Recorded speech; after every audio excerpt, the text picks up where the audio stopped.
Aktris Nikita Mirzani dan asistennya Mail Syaputra telah ditetapkan sebagai tersangka dalam kasus dugaan pencemaran dan pemerasan terhadap Dr. Reza Gladys. Penetapan keduanya dilakukan pada Kamis 20 Februari 2025 setelah sebelumnya Reza melaporkan ke pihak kepolisian pada tanggal 3 Desember 2024. Alih-alih gentar lewat unggahan di media sosialnya, Nikita justru melayangkan sindiran pedas. Ia juga mengomentari soal para seteru yang bahagia setelah dirinya ditetapkan sebagai tersangka. Lebih lanjut, Nikita juga menegaskan bahwa dirinya tidak takut jika nanti harus ditahan. Bagi Nikita, apa yang ia lakukan adalah menyuarakan kebenaran terkait produk-produk kecantikan yang mengandung bahan berbahaya hingga overklaim.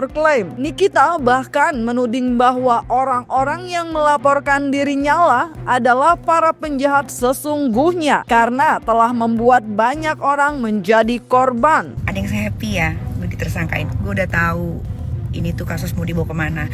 Mau gue bener juga gue pasti ditersangkain. Target kalian mau tahan gue kan? Tahan lah, nanti gue bawa koper, gue bawa baju, gue prepare biar gak bolak-balik ya. Gue tuh bukan penjahat, jadi gue santai. Kalian lah penjahat sesungguhnya. Lagian kalau mau bikin tumpeng jangan kecil-kecil amat, terlalu imut, sakit hati gue. Harusnya kalau udah berhasil tersangkain gue tuh bikin segede rumah biar bisa dibagi-bagi ke tetangga gitu. Kecil banget, gimana sih?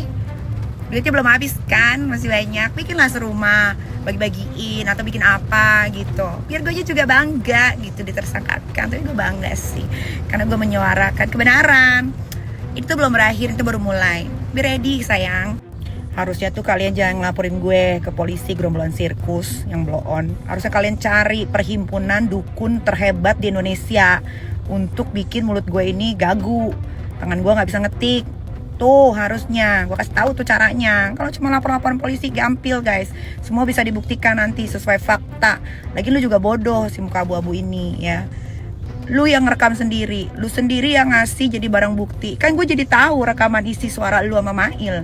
Kagak ada tuh pemerasan maksa. Malah lu yang mohon dong diketemuin sama Kak Niki. Karena Kak Niki kalau udah ngomong rakyat Indonesia tuh percaya. Karena emang yang gue omongin tuh fakta.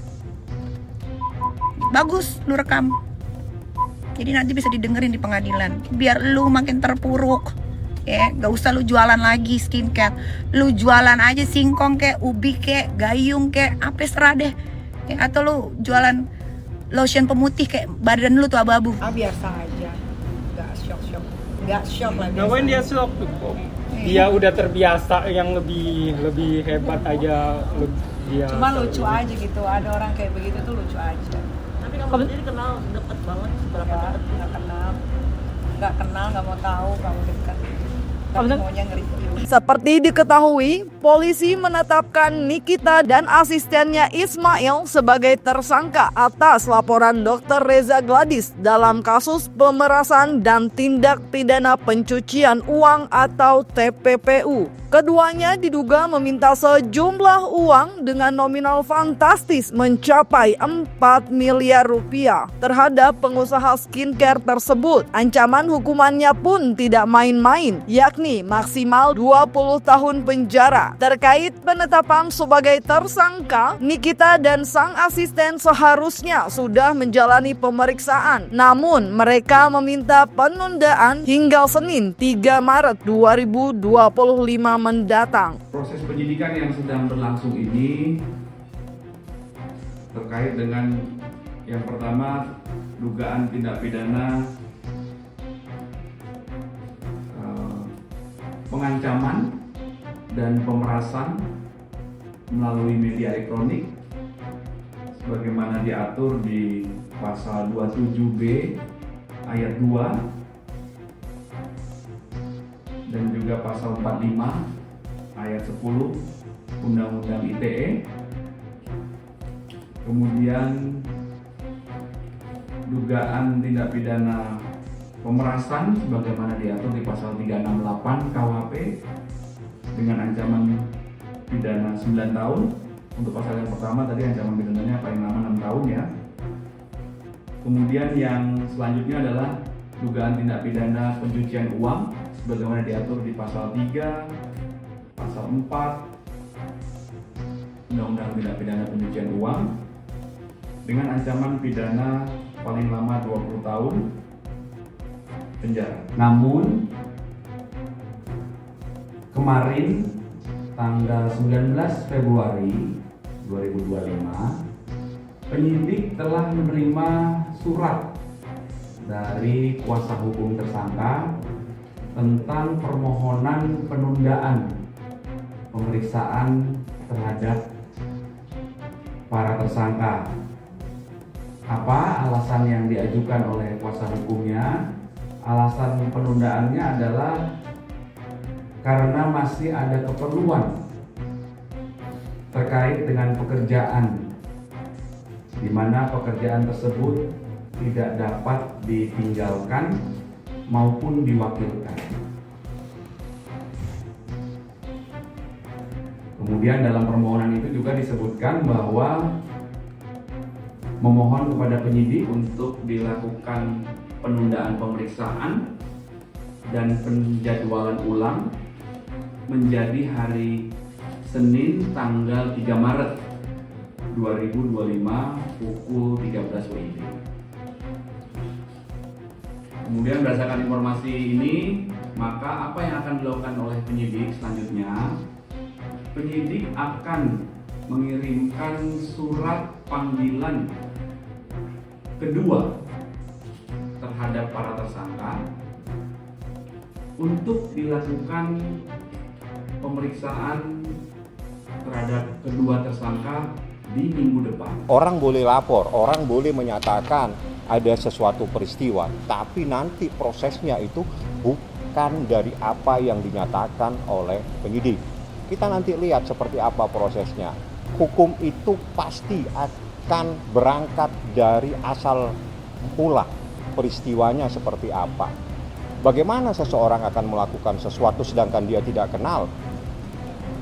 Itu kan masuk kepada niatan. Bagaimana dia punya niat? Tidak mungkin dia punya niat, kenal saja tidak ada, tidak pernah kenal. Kalau orang tidak pernah kenal, tidak pernah punya niat sama sekali. Terus saya bilang, Nik, bagaimana ceritanya? Bagaimana saya itu tidak kenal dengan seseorang ini. Jadi di dalam hukum itu niat itu kunci dari persoalan. Terpaksa saya buka. Niatnya tidak pernah ada. Bagaimana orang bisa melakukan peristiwa? Niat saja tidak ada, kenal aja tidak ada. Bagaimana dia bisa melakukan niat untuk melakukan sebuah perbuatan? Tak hanya itu, Nikita Mirzani juga menyentil aksi Reza Gladys mendatangi Komisi 9 DPR bertepatan saat dirinya dijadikan tersangka. Dalam pengaduannya, Reza mengaku pihak-pihak seperti dokter detektif atau doktif hingga Nikita merugikan bisnisnya. Nikita bahkan singgung sebut nama Uya Kuya yang diduga membantu Reza untuk mengadukan keluhannya tersebut. Ia juga menuding Reza dan timnya yang datang ke Komisi 9 adalah barisan pihak yang sakit hati kepadanya. Ular dan gerombolan sirkus di muka abu-abu datang ya ke Komisi 9. Emang enak lo didamprat. Jangan karena lo bisa masuk Komisi 9, lo bisa ngomong cocok semau lo, padahal kalian itu penjual skincare overclaim, overpriced, penipu, skincare berbahaya. Jangan kalian pikir semua wakil rakyat yang ada di DPR RI itu memihak ke kalian. Ya, nggak seperti Uya Kuya, tuh gue sebutin namanya. Kalian bisa naik ke situ, juga bisa masuk ke situ, pasti ada Uya Kuyuy ya kan, yang nggak bantuin. Biar gue udah ditersangkain, mulut gue ini belum bisu. Gue akan terus menyuarakan kebenaran. Gue akan terus menyuarakan dan membela rakyat jelata yang ikut-ikutan FOMO, uangnya habis gak kepugu buat beli skincare overclaim yang gak ada manfaatnya, apalagi skincare berbahaya. Apa loh? Lagian Komisi 9 ini juga lucu. Ini atas permintaan siapa sih? Itu gerombolan itu yang jelas-jelas jual skincare overclaim berbahaya, overpriced, yang suka nempel-nempel stiker, rebranding, itu diundang tuh atas permintaan siapa sih? Itu tuh nggak adil banget tuh Komisi 9. Harusnya waktu kalian mengundang itu para gerombolan-gerombolan itu ya, yang kemarin ke Komisi 9, kalian undang juga para korban pemakai skincare dari gerombolan-gerombolan tersebut. Dan kalian undang juga sama owner-owner skincare yang sudah di-approve sama yang namanya Doktip itu. Undang semua, sedoktip-doktipnya undang, siapapun undang, itu baru keren. Jadi kita bisa tahu, bisa tahu terang benderang apa sih masalahnya dengan skincare ini ya, yang pada ngambil keuntungan banyak banget tapi pada nipu, pada bohong, pada nge-branding cuma pakai stiker-stiker tanpa BPOM. BPOM juga apa sih kerjanya, bingung gue. Yang kemarin tuh yang datang ke Komisi 9 itu adalah gerombolan sirkus yang sakit hati sama Nikita Mirzani. Sakit hati karena ucapan Nikita Mirzani itu bener ya, gak ada yang gua karang-karang. Memang lu penipu, memang lu penjual skincare berbahaya, skincare overclaim, skincare overprice, tukang rebranding barang orang seolah-olah itu barang lu. Malah ada yang rebranding skincare malah tidak ber-BPOM. Emang betul. Sakit hati lu ngadu ke DPR, lucu. Sakit hati lu ngadu ke Polda, lucu. Ada masuk orang ke DPR Komisi 9 gerombolan sakit hati ini Nikita Mirzani. Apalagi lakinya si Ratu flexing tuh, ditanya pelengok nggak laki nggak bini, pelengok ngomong hehehe.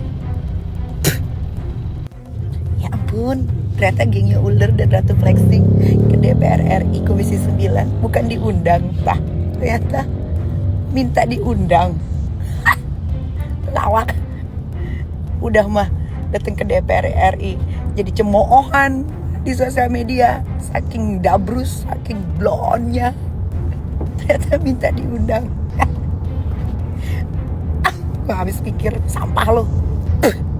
Sekarang gini, skincare ini emang lagi kisruh banget. Dalam arti kata gini, gue tidak memihak siapapun. Walaupun ada tuduhan-tuduhan gue berpihak sama owner apa segala, gue nggak ada urusannya mau owner, mau siapa, mau sama reviewer. Tapi intinya adalah gue pengen skincare di Indonesia ini sehat.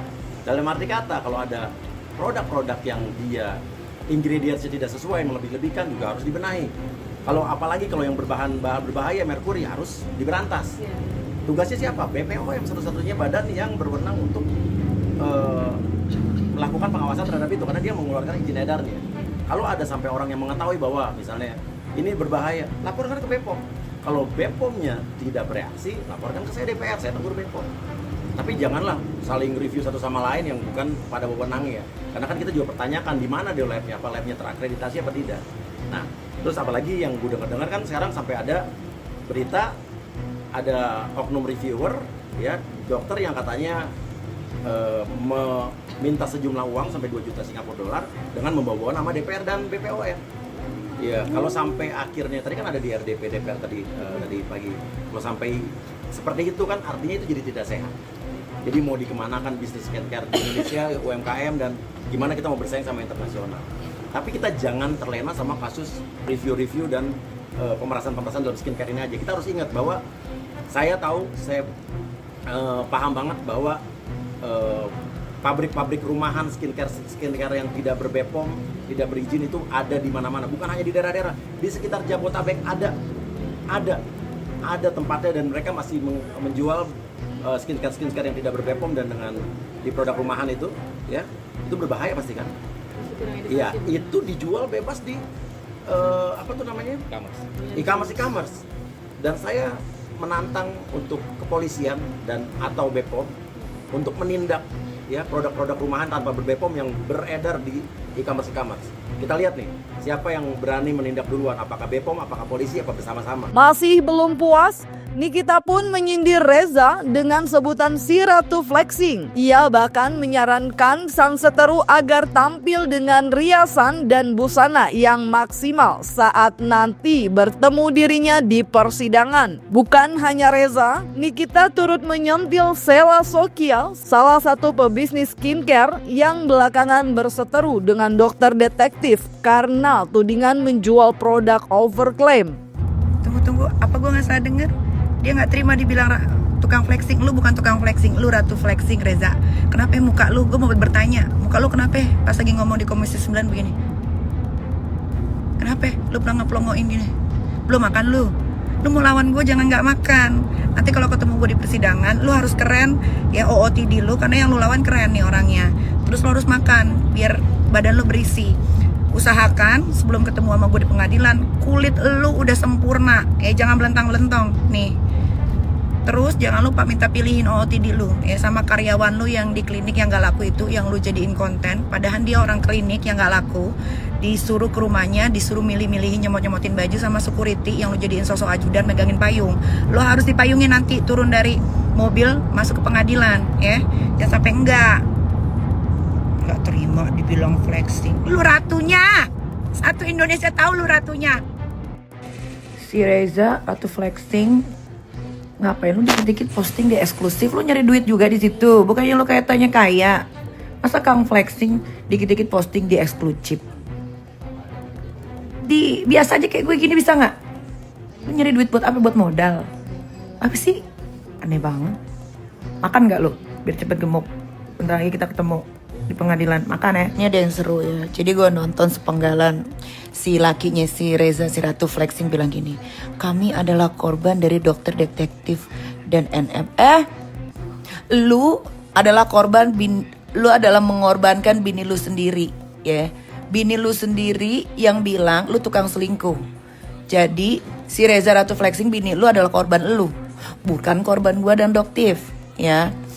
Satu lagi, jangan sering main sama ular, jadi amnesia, ya. Si Reza bini lu sendiri ratu flexing yang up di storynya, di feednya, kalau lu tukang selingkuh.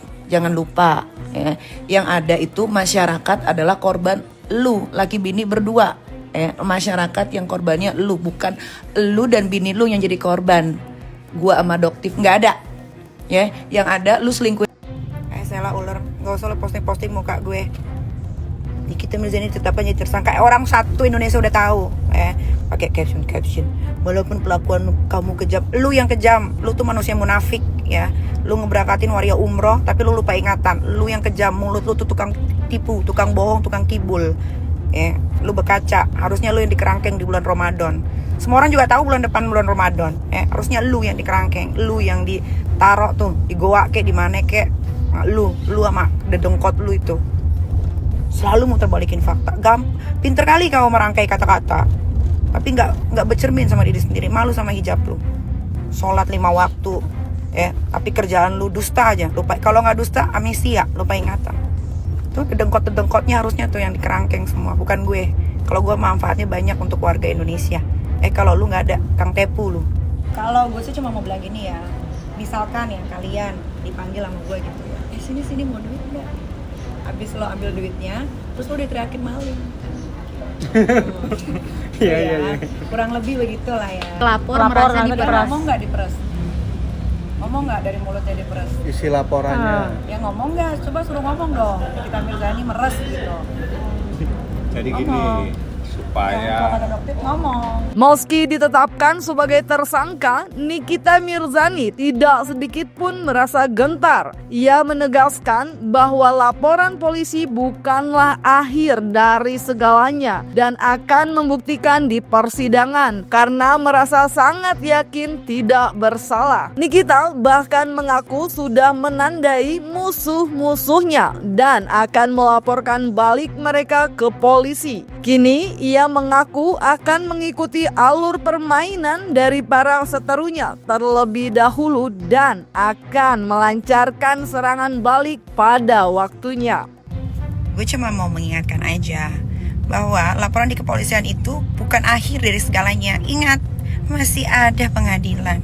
Sampai gue tidak terbukti bersalah, aja dulu. Just information nih guys ya. Gue udah menandai nama-nama yang nanti kalau ini selesai, kalian yang bakal merasakan apa yang sudah kalian perbuat kepada saya. Pengen kayak suara nenek lampir, nggak bisa guys. Ya, kita ikutin aja dulu permainan mereka. Mereka pikir Nikita Mirzani ini bodoh kali ya. Lu yang nyari gua, ingat, lu yang nyari gua. Dan gua tidak pernah berhubungan sama lu. Gua gak mau kenal sama lu, najis. Lihat muka lu aja gua gak mau. Tapi gak apa-apa. Namanya juga jagoan. Mau ditersangkain ya tersangkain aja. Mau ditahan, Gigit lah. Ya kan? Katanya digigit kan, ya kalau gitu gigit lagi. Tapi biarin proses ini berjalan, biar terang benderang, biar orang tuh belajar juga gitu kan, bahwasannya kalau ingin melaporkan itu ya laporannya harus yang jelas gitu kan.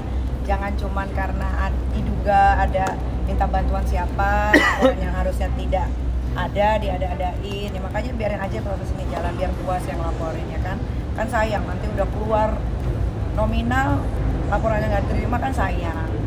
Jadi harus diterima. Kalau nggak kebukti bakal lapor balik nanti kan? Ya. Biarkan aja dulu, biarin aja dulu prosesnya ini berjalan ya kan, biar nanti sampai ada pembuktian. Ya kalau ditanya ini tidak terbukti lapor balik ya pastilah nggak usah ditanya. Di tengah kasus yang masih terus bergulir panas, Nikita Mirzani pun mengungkapkan kronologi terkait apa yang terjadi antara dirinya dan Reza Gladys. Lewat sebuah podcast baru-baru ini, ia menduga bahwa produk kecantikan milik Reza yang dijual di e-commerce diduga berbahaya karena terdapat jarum suntik di dalamnya. Menurut Nikita, benda tersebut seharusnya tidak dijual bebas, melainkan digunakan di klinik kecantikan oleh tenaga medis profesional. Setelah mengetahui bahwa Nikita menyimpan salah satu produknya, Reza berusaha menghubunginya melalui asistennya Mail agar masalah itu tidak dibahas di media sosial. Lebih lanjut, Nikita mengungkapkan bahwa Mail dipaksa menyebutkan nominal agar Nikita tidak membahas produk kecantikan Reza di media sosial. Mail sempat menyebut angka 5 miliar, tetapi setelah Reza berdiskusi dengan suaminya, ia menawar hingga 4 miliar dengan pembayaran cicilan 2 kali. Meskipun menerima uang tersebut, Nikita membantah telah melakukan pemerasan dan pengancaman terhadap Reza. Yang kedua, ini kan ada persoalan yang lebih penting dari masalah ini adalah ada sesuatu, dan itu apabila menurut beberapa, nanti biarlah itu dari BP POM atau apa, kalau ini adalah sesuatu yang berbahaya, itu kan terkait dengan masyarakat yang ada di Republik ini, dan itu masyarakat juga harus diselamatkan. Ini yang lebih penting, kita jangan fokus kepada persoalan yang kecil itu. Ada yang lebih besar dari persoalan ini, tolong jangan ditutup masalahnya. Itu saja yang saya ingin sampaikan. Sebelumnya kan sudah saya sampaikan, kami menduga kuat ini sepertinya ada sindikat ya, yang tersistematis dan masif dengan istilah melakukan penyelamatan kesan masyarakat dan memakai bahasa overclaim. Ya, jadi kalau kaitannya dengan pemerasan, ya dugaan kami ini adalah sindikat. Ya, menyelamatkan, bahasanya adalah menyelamatkan kesehatan masyarakat, tetapi tujuannya dugaannya 368. Seperti itu dia. Oh siap sih, aku nggak ada masalah sih di review. Apapun itu karyaku, mau di review, mau dikomentarin, aku nggak ada masalah.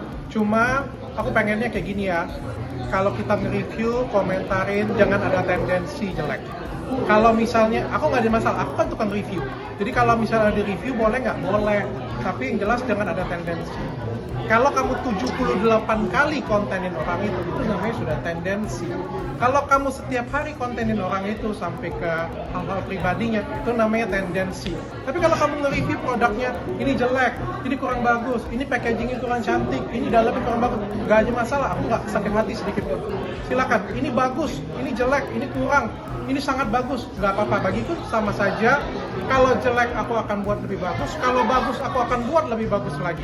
Yang penting nggak ada tendensi, itu aja sih. Tapi dok, ini kan dunia skincare itu sedang tidak baik-baik saja ya. Bisa dibilang kita sampai ke ranah DPR juga sudah atensinya tinggi nih. Menanggapinya seperti apa dok?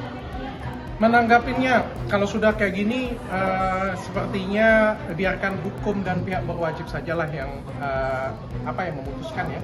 Saya nggak mau kebanyak komentar lah, nambah rame nanti, nambah ribut. Biarkan pihak berwajib saja yang ngurusinnya. Mungkin banyak ada beberapa kosmetik yang berbahaya mungkin. Nah itu gimana dok? Oh, kalau kosmetik yang berbahaya kita berantas, sudah jelas. Kalau kosmetik yang berbahaya kita berantas. Lantas, benarkah penetapan Nikita Mirzani sebagai tersangka memang penuh dengan kejanggalan? Bagaimana pula pandangan Pablo Benua terkait hal tersebut? Menurut cerita kronologis yang disampaikan oleh Nikmir maupun oleh Reza Gladys di ruang publik begitu, bahwa terjadi pertemuan gitu ya antara Reza Gladys dengan Nikmir, dan yang pertama kali menghubungi Nikmir sendiri adalah Reza Gladys itu sendiri begitu ya, karena katanya Nikita Mirzani memiliki sesuatu hal yang ketika ini diungkapkan akan berdampak terhadap bisnisnya Reza Gladys. Lalu ketika itu Reza Gladys datang menghubungi Nikmir, mengajak pertemuan. Ketika mengajak pertemuan, lalu akhirnya menyerahkan sejumlah uang gitu ya, melalui cash, dan sebelumnya juga katanya sudah dilakukan transfer senilai 2 miliar, lalu cash juga senilai 2 miliar, berarti totalnya 4 miliar. Kalau seandainya Nikmir ditetapkan sebagai tersangka terkait dengan persoalan ini, yang mana pasal yang dikenakan adalah pemerasan begitu ya, maka menurut gua sangat rancu sekali dan tidak bisa dikenakan kepada Nikmir. Karena apa?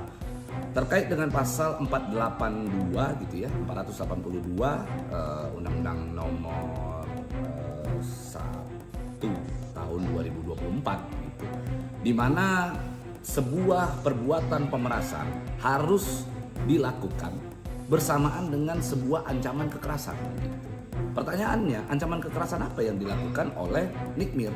Karena mereka melakukan pertemuan setelah dilakukan transfer. Oke, ingat ya, sebelum mereka pertemuan dilakukan transfer terlebih dahulu. Artinya kalau pada saat transfer tersebut Reza Gladys merasa bahwa dirinya terancam dengan adanya suatu perbuatan kekerasan, maka harusnya pertemuan tidak dilakukan.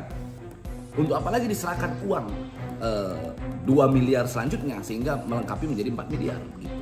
Lalu kalau kita rentet peristiwanya, bahwa sejak awal Reza Gladys lah yang katanya menghubungi Nikmir terlebih dahulu untuk mengajak bersilaturahmi dengan Nikmir, kan begitu. Dan dalam hal ini juga kita bisa tahu bahwa sesuatu hal yang saat ini dimiliki oleh Nikita Mirzani adalah sesuatu hal yang akan berdampak terhadap perusahaan daripada Reza Gladys, yang kata Nikmir bahwa ada produk yang menggunakan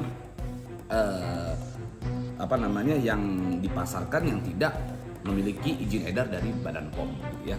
Sehingga menurut gua ketika pasal pemerasan ini dilekatkan terhadap Nikmir, lalu membuat akhirnya Nikmir ini ditetapkan jadi tersangka, ya agak rancu gitu.